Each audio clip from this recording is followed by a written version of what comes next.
जैसे ही रात होती, एक चुड़ैल अपने हाथ में खंजर लेकर आती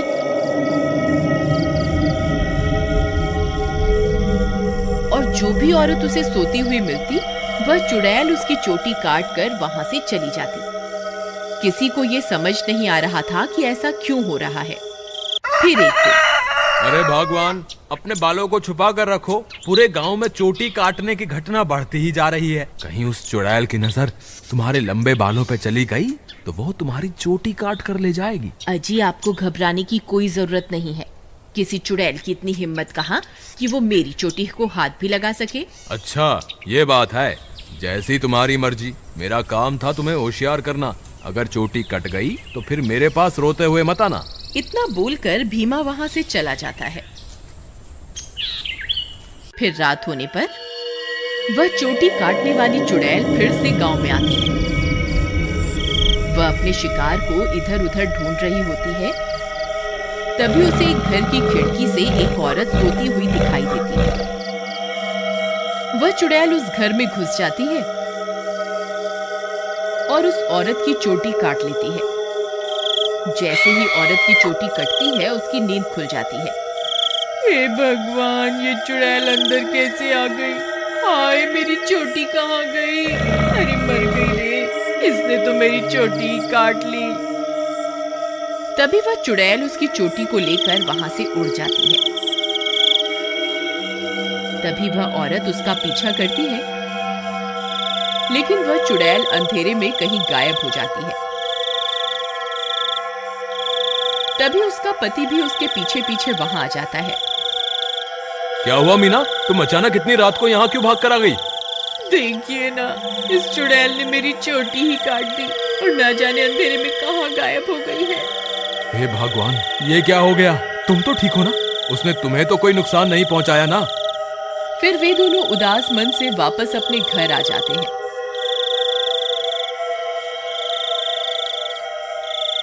अगले दिन सुबह होने पर मीना की चोटी कटने की बात पूरे गांव में फैल जाती है। सब लोग उस चुड़ैल के बारे में बातें कर रहे होते हैं। फिर भीमा को अपनी पत्नी की फिक्र होती है, तो वह अपने घर की ओर चल देता है। घर पहुंचकर वह अपनी पत्नी के कमरे में जाता है तो देखता है कि उसकी पत्नी अपने बालों को संवार रही होती है। अरे सुमन, तुम्हें पता चला? कल रात को मेरे दोस्त मोहन की पत्नी की चोटी उस चुड़ैल ने काट ली। मुझे तो तुम्हारे लिए बहुत डर लग रहा है, कहीं वो चुड़ैल यहाँ ना आ जाए। अजी, हमें घबराने की कोई जरूरत नहीं। आप डरिए मत, मुझे कुछ नहीं होगा। सुमन, तुम्हारे बाल तो दिन ब दिन लंबे ही होते जा रहे हैं। पहले तो ये इतनी तेजी से नहीं बढ़ रहे थे, ये अचानक से इन्हें क्या हो गया? अजी, मैं अब अपने बालों की कुछ ज्यादा ही देखभाल कर रही हूँ ना, इसलिए। ठीक है, ठीक है, तुम अपना ख्याल रखा करो। मैं अपने दोस्त मोहन से मिलकर आता हूँ।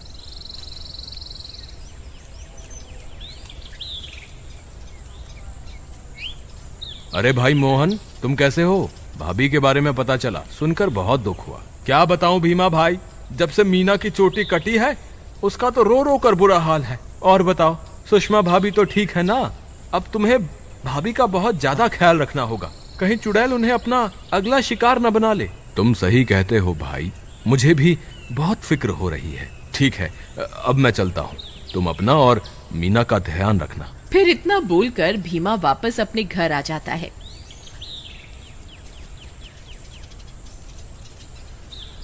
रात होने पर भीमा सो रहा होता है। अचानक उसे चीख सुनाई देती है। उसकी नींद खुल जाती है। वह इधर उधर देखने लगता है। सुमन कमरे में नहीं होती। वह बहुत डर जाता है। सुमन, कहाँ हो तुम? सुमन, कहाँ हो तुम? अरे, मैं तो लुट गई, बर्बाद हो गई। ये चुड़ैल तो मेरी चोटी काट कर ले गई।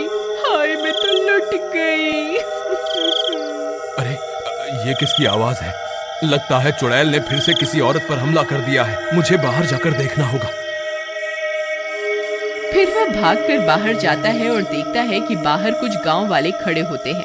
वह उनके पास जाता है। क्या हुआ भाई? ये चीख पुकार कैसी थी? क्या हुआ? सब ठीक तो है ना? नहीं भाई, अभी अभी चुड़ैल इस बेचारी की चोटी काटकर अंधेरे में गायब हो गई। हे भगवान, सुमन तुम कहाँ हो? मुझे वापस घर जाना चाहिए। फिर वह वापस अपने घर की ओर दौड़ पड़ता है। जब वो घर पहुंचता है तो देखता है कि सुमन अपने बालों को सहला रही होती है। वह उसे देखकर हैरान हो जाता है। सुमन, तुम कहाँ चली गई थी? तुम्हें पता है अभी चुड़ैल ने फिर से किसी की चोटी काट ली। क्या तुम्हें बिल्कुल भी डर नहीं लग रहा? सुमन उसकी बातों को अनसुना कर देती है और खुशी खुशी अपने बालों को सहलाती रहती है। सुमन के बाल अब और भी लंबे हो चुके होते हैं। ये क्या सुमन, तुम्हारे बाल तो एक दिन में ही इतने लंबे हो गए, ये कैसे हो सकता है? भीमा सुमन के बाल देखकर घबरा जाता है। उसे समझ नहीं आता कि आखिर ये सब चल क्या रहा है। फिर अगले दिन सुमन के बालों की लंबाई की चर्चा पूरे गांव में फैल जाती है। सब लोग उसके बालों के बारे में बातें कर रहे होते हैं। अरे भाई, जब जब चुड़ैल किसी की चोटी काटती है तब तब भीमा की पत्नी के बालों की लंबाई बढ़ जाती है। मुझे तो लगता है भीमा की पत्नी ही चोटी काटने वाली चुड़ैल है। भीमा उन सारे गांव वालों की बातें सुन रहा होता है। उसे कुछ समझ नहीं आता कि वह अब क्या करे। फिर वह अपने दोस्त मोहन के पास मदद मांगने जाता है।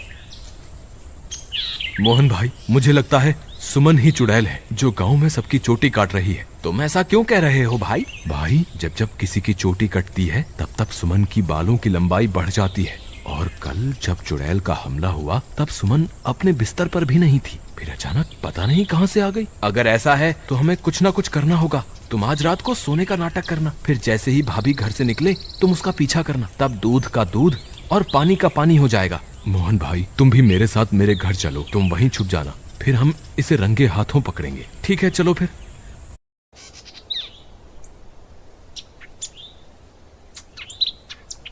फिर वे दोनों भीमा के घर आ जाते हैं और मोहन अलमारी के पीछे छुप जाता है। रात होने पर भीमा सोने का नाटक करता है। तभी सुमन उठती है और घर से बाहर निकल जाती है। भीमा भाई उठो, देखो भाभी घर से बाहर निकल गई है।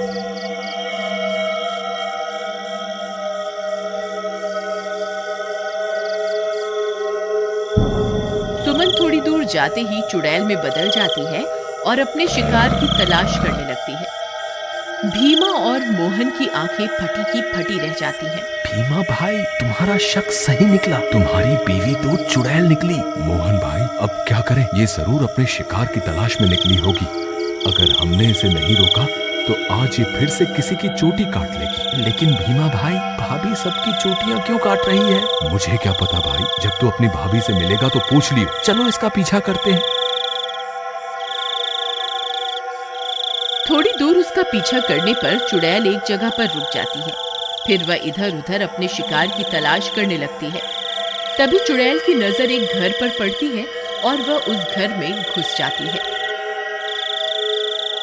वहां उसे एक औरत सोती हुई दिखाई देती है। भीमा भाई, भाभी तो एक घर में घुस गई, अब क्या करें? अरे बेवकूफ, ये भाभी भाभी क्या लगा रखा है? इस वक्त वो तेरी भाभी नहीं है, वो एक चुड़ैल है। चलो हम भी इसके पीछे चलते हैं। अरे वाह, इसके बाल तो बहुत लंबे हैं, आज इसे ही अपना शिकार बनाऊंगी। तभी भीमा और मोहन वहां पहुंच जाते हैं। रुक जाओ भाभी, मैं आपको ऐसा नहीं करने दूंगा। ए चुड़ैल, वहीं के वहीं रुक जा, नहीं तो तुझे जान से मार देंगे। देखो सुमन, तुम ये ठीक नहीं कर रही हो, तुम्हें अभी के अभी ये सब रोकना होगा। ए मूर्ख इंसान, मैं कोई तेरी सुमन नहीं हूँ, मैं एक चुड़ैल हूँ। बस मुझे थोड़े और बालों की जरूरत है, फिर मैं महाशक्तिशाली बन जाऊंगी। फिर हर तरफ सिर्फ मेरा ही राज होगा। भीमा भाई, तुम इसे बातों में उलझाओ, मैं पीछे से जाकर इसकी चोटी काट दूंगा। फिर भीमा चुड़ैल को अपनी बातों में उलझाता है। तभी मोहन चुपके से चुड़ैल के पीछे पहुंच जाता है और उसकी चोटी काट देता है। अरे मर गई रे, ये तूने क्या कर दिया? मेरे सारे कराए पर पानी फेर दिया।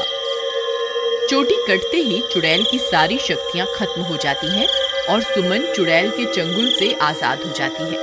अरे भाभी, आप वापस आ गई? मोहन भैया, आपका बहुत बहुत धन्यवाद। आपकी वजह से मुझे इस चुड़ैल से मुक्ति मिल गई। भीमा भी अपनी पत्नी को वापस पाकर खुश हो जाता है और वे दोनों फिर से एक साथ रहने लगते हैं। इस तरह गांव वालों को चोटी काटने वाली चुड़ैल से छुटकारा मिल जाता है और सब गांव वाले हंसी खुशी रहने लगते हैं।